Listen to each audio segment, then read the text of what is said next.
Folks, Gene Galin here with the Chatham Journal, and I'm with Mayor Jim Nass. And the reason I'm with him this afternoon here on October 27th is to talk about the fact that he is running for mayor again. And let's start off with the important question. Jim, why are you running for mayor again? Okay, well, this time around I thought long and hard about running again, and I decided that we had made so much progress in the last 2 years in solving some of the really problems that had been around for some time in terms of town management and in terms of staffing and in terms of our conflicts with the state and having our Sanford line and some of our water and sewer issues tied up there, that this next 2 years was going to be a period of implementation. And I wanted to be a part of that implementation because I think I have the skills and the leadership to see to it that this implementation goes smoothly. You mentioned the water problems. For folks that aren't fully aware of what the water problem is, what is the water problem? What are some of the challenges you ran into, and how were you able to overcome some of those challenges? Okay, well, the first part about the water issue is we have a contamination problem in the Haw River, which is our water supply. There are forever chemicals, PFAS, PFOS chemicals in that water, and in addition to that, we've had over the past 2 years, a couple of dioxin spills into the Haw River coming from Greensboro. And the solution to the problem was to figure out a way to get those chemicals out of our water. And so we worked long and hard on getting the necessary permits and approvals to redo our plant so that we could get all of the PFAS and PFAS out of the water, and that we also would be able to take out the dioxin. That was scheduled to go on board in December, but due to supply chain problems that have arisen due to COVID and all of the things surrounding that has been affecting really everybody, we are now delayed about a period of 6 months in order to get the necessary materials that we need to make that conversion. So at our last board meeting, we discussed the fact that we were going to need to do some short-term stuff to make water, high-quality water, available to our residents sooner, rather than waiting until the GAC solution at our plant was in place. In addition to that, our long-term plan of connecting with Sanford had been held up in the bureaucracy of the state for quite some time. And we were able to bring some influence on board and work with the state in getting the necessary permits and the necessary authorizations to begin that Sanford project, which is going to eventually take our sewer to Sanford and give us another water supply besides the Haw River going forward. In addition to that, we are a member of the Jordan Lake Western Intake Partnership, which eventually will give us yet another water source moving forward. And that gives us the protection that if one water source is having a problem, or if it has some sort of issue in terms of volume, that we're going to have other sources available to us. So those are the kinds of things I've been working with in the water and sewer issues. Are there any other things that you're proud of that you've been able to accomplish as mayor over the last few years besides the water issue? Absolutely. I'm probably most proud of the fact that I ran 2 years ago because I was very concerned about the state of town management and about the staff in town being a little bit demoralized and not working to their full capabilities. So one of the first things I did was form a coalition with the commissioners so that we could make a change in town management. We did that. And we brought in a new town manager through an exhaustive process that we went through. I think we started out with something like 77 candidates and finally got down to 2 and chose Chris Kennedy, which by all measures was the absolute right choice. That change also allowed us to make some changes in staffing. What people might not know is that the Board of Commissioners has the power to hire and fire the town manager and the town attorney, but all other employees of the town work for the town manager, and he has the only authority to fire and hire. So we worked with Chris I met with him and had the commissioners meet with him, expressing our concern over some of the staff issues, and he acted on that, and we now have a staff that's really enthused. They're highly competent, they're happy to come to work every day, they recognize the challenges they face, and are really doing an outstanding job of taking care of the town's business. Looking forward to the next 2 years, what things besides water would you like to see accomplished as mayor? Well, we have several things we need to do, and primary among those is affordable housing. We have kind of a two-prong issue with affordable housing. I was chair of the Affordable Housing Task Force, and that was designed to develop a process and an ordinance in the town of Pittsboro that would enable affordable housing. And we called in affordable housing builders, experts, people from all over, and finally came up with a set of recommendations for the town. I'm proud to say that at our last board meeting, those recommendations were turned into ordinance, and the town is ready to have a affordable housing ordinance that will entice affordable housing builders and others to come into town and build affordable housing. We were able to get a tax credit program, and when we opened a 47 unit place down by the post office called the Retreat, which is sold out. I mean, that thing rented up almost in a flash, which gives you an idea of the need for affordable housing here in Pittsboro. Beyond that, the Chatham Park additional element for affordable housing is still on the table. And I was chair of the additional elements advisory task force as well. And the last additional element to be approved is the affordable housing one. And Chatham Park, just by its development, is causing there to be an increase in the need for affordable housing, because so many of the jobs that will be available in Chatham Park and in Mosaic are going to be entry-level jobs that aren't going to pay enough to allow people to live here in Pittsboro even though they want to. So we are holding fast on working with Chatham Park to make sure that we get a high-quality affordable housing element put in place for Chatham Park. We took a look at that at the last board meeting, and I insisted that there be another hearing. There was one back in 2017, and I was being told, well, we already had a public hearing. I said, no, nobody remembers the 2017 hearing, so we're going to have another one. We had that last Monday night. We continued that hearing into the next board meeting on November 8th, and we'll have a further hearing on that. So we're looking for a high-quality affordable housing product as a part of Chatham Park as well. So that's a critical issue going forward. Beyond the affordable housing issue, which is absolutely critical, we still have an issue with racial equity.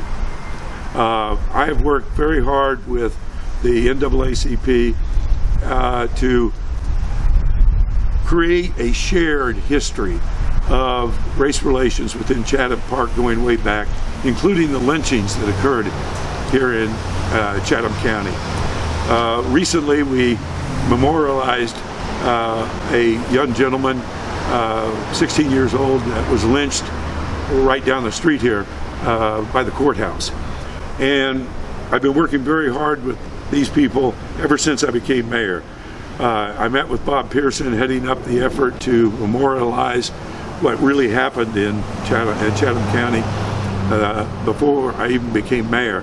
And at the first meeting of the Board of Commissioners after I became mayor, I introduced a resolution in support of that effort on behalf of the NAACP. We were the first governmental entity to do so. We still have a lot of work to do to understand a shared history of race relations in Chatham County, what the situation is now, and some of the things that we have to do going forward. We have a new nonprofit that has come to town called Web Squared, and their mission is to develop black entrepreneurship in Chatham County and in Pittsboro. And I've been working closely with those people.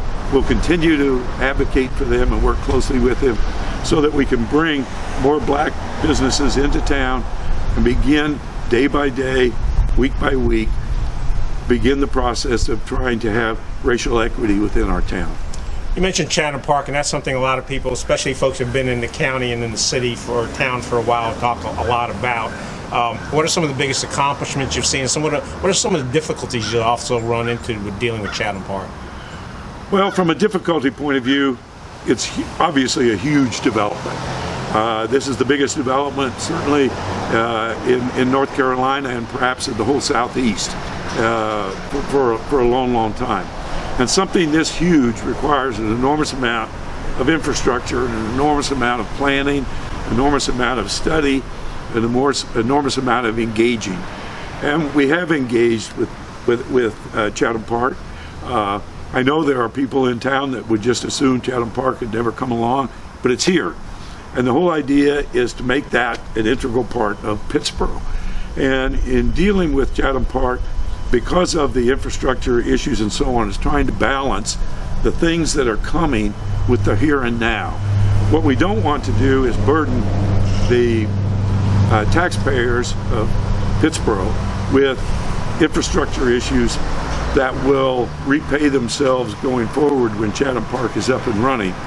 But at the same time, we want to be able to support Chatham Park in what they need to do. It's critically important, not only for Pittsboro, but for the county and for North Carolina as a whole, that Chatham Park be successful.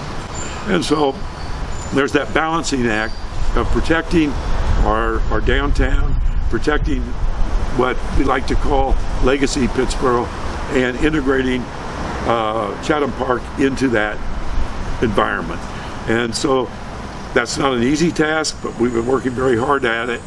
And I think some of the events that have recently occurred up in Mosaic show the potential.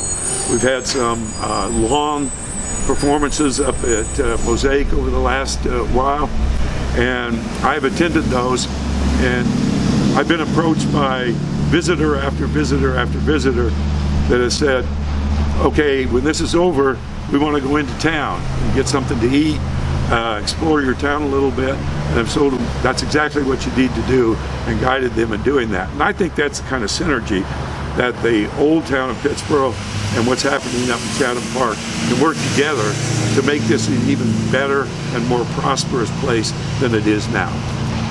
Talking about legacy Pittsboro, I think several meetings ago, the issue of Main Street Pittsboro came up. Randy Voller, I think, who's on the board, resigned. Several board members voted to what is going on with Main Street Pittsboro? Why is there a problem? Why are things going the way they're going right now? Okay, Main Street, I was a founding member of Main Street Pittsboro because I cared so much about what would happen with our downtown Pittsboro. And as time went along, and particularly with new town management, we examined the idea of whether the 501c3 that we put together to actually manage Main Street was the right vehicle for doing that. And with the new town management we have and the new town staff that we have, it was felt that it was time to bring Main Street back into town, where it could be managed in conjunction with an advisory board that would be put together, much like other advisory boards that we have for like Parks and Recreation and others, so that we could have the citizen impact and influence, and at the same time be able to manage that with our town resources. It really can turn out to be the best of both worlds. The people that have worked so hard on Main Street for the last several years will continue to be a part of that process as a part of this advisory group, and at the same time we'll be able to bring to bear the resources of town in a way that we haven't had to up to now, to make Main Street even stronger and better. So I'm looking forward to this change. I don't think it means that Main Street's going to be any less effective. I think it can be even more effective than it has in the past, because we're going to have much more involvement from a town point of view, and still retain through the advisory council the input of residents and citizens into what Main Street needs to look like. So is it going to fall under an advisory board direction, and what happens to the old board of directors? Well, the current board of directors, eventually when the changeover happens, which will be later, a few months from now, the 501c3 will go away. And so that board of directors for the Main Street will go away. What we're hopeful for is that the key members that have been involved so much with Main Street and have done a terrific job, by the way, a really terrific job, will move over to this advisory board, advisory council, to continue to give input, to continue to act, and continue to make things happen.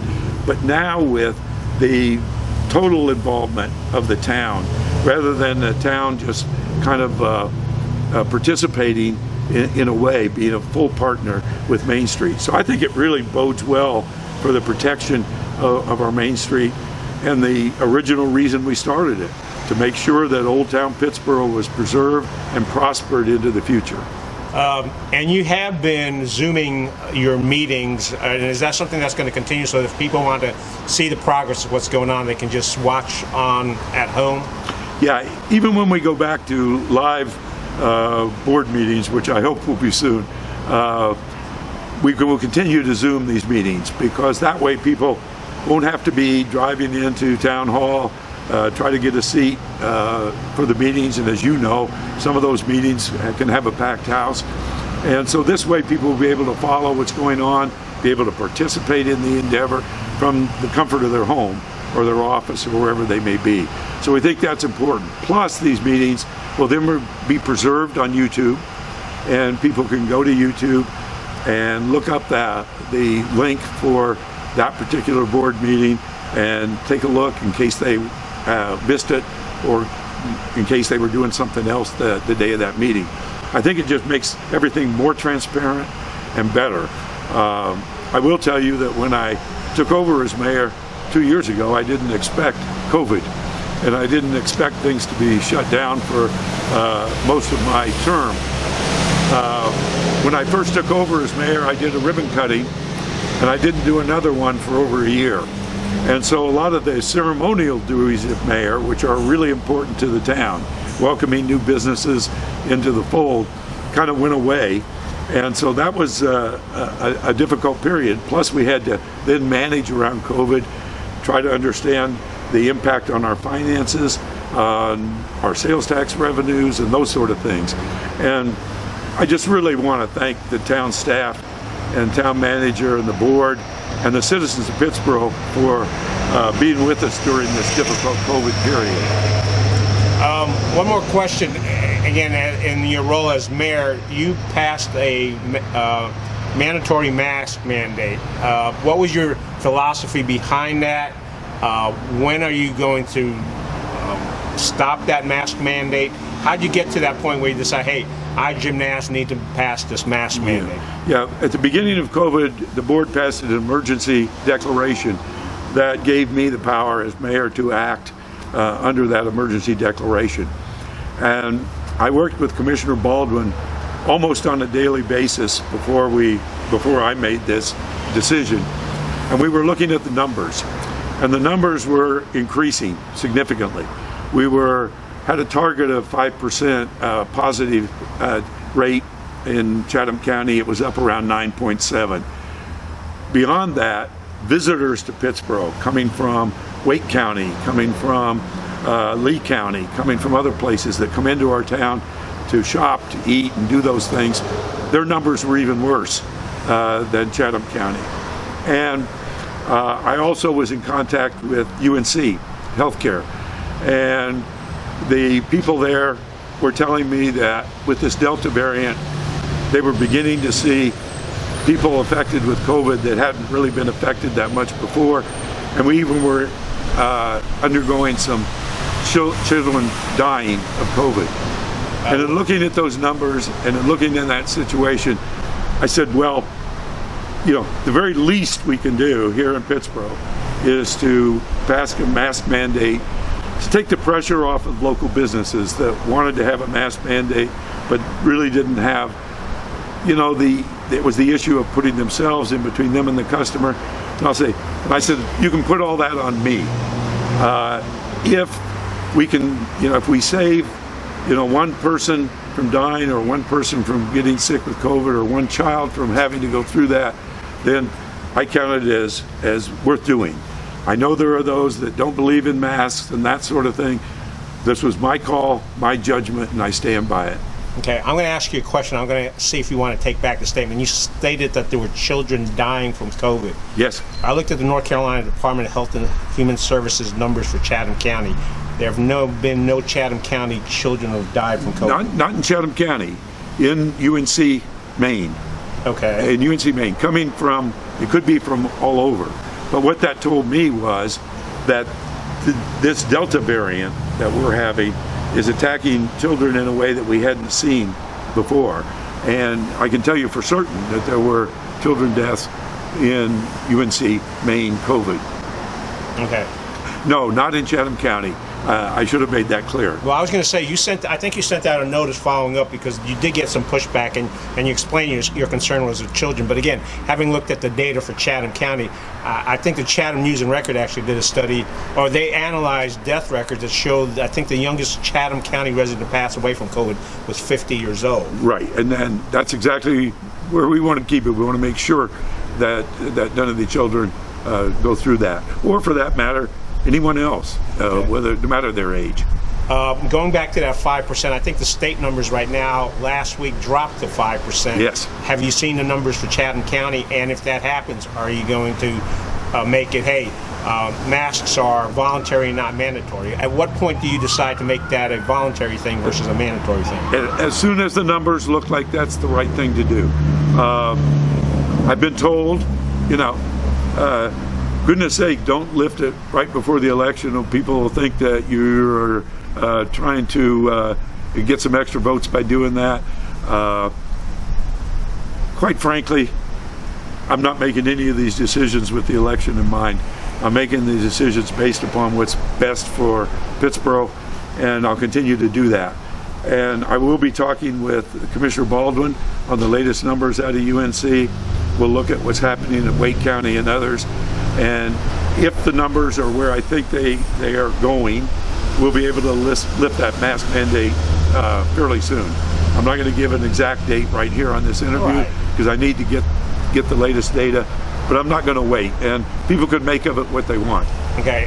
The other thing, and we'll be wrapping this up. And again, the reason I'm hitting on this issue, the Chatham Park and this issue is because that's something that's been a concern for the folks in the community. Absolutely. And as mayor, you're in that position versus somebody who's running against you. Absolutely.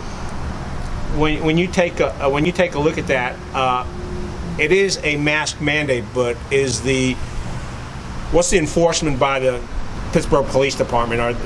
We haven't had that issue. That was one of the issues. Well, how do we enforce that? And we don't want to be heavy-handed. We're not going to come in and arrest anybody or do any of those things. But a business owner could ask someone that refuses to wear a mask to leave. Okay. And if that person refuses to do that, they can be trespassed. So we could enforce the law on the books concerning trespass. Have we had to do that yet? Not to my knowledge. All right. Well, those were the two concerns that keep on popping up, and you've addressed those. So let's wrap this up. It's a cliche question, but why should people vote for Jim Nass to be mayor of Pittsboro again? I think they should vote for me because I think I have a proven record of actually making things happen. There's a lot of things that have been on the Board of Commissioners agenda for what seems like years, and didn't seem to be a lot of progress made. And when I came in, I was able to make some of those things happen. And my style of management is results. I'm probably less good at the ceremonial duties of mayor, and I understand those are important, but my task is to exert leadership to try to make things happen and get things done. I think I'm really good at that, and I think this implementation phase of some of the things that we've accomplished so far is so important that I think I'm the guy to make those things happen. All right, and if people want more information on Jim Nass, the mayor and candidate for re-election, where do they go? Are you going to be at the street fair on Saturday? I'm going to be at the street fair on Saturday, and I certainly will be at the polling place all day on election day. And you can go to my Facebook page. You can send me an email at my email account that's available on the Pittsboro Town website, or you can call me up on the phone. I'm available anytime, almost day and night. Okay, and early elections run through this Saturday, right, October 30th. and then it's Election Day on Tuesday. Election Day on Tuesday coming right up. I'm a little disappointed in the early voting turnout so far. What's the latest number that you've heard? 220, I think, is what I've heard. About 3,000 folks in the in the town that can vote. Yeah, and I would really encourage, no matter who you're going to vote for, get out there and vote.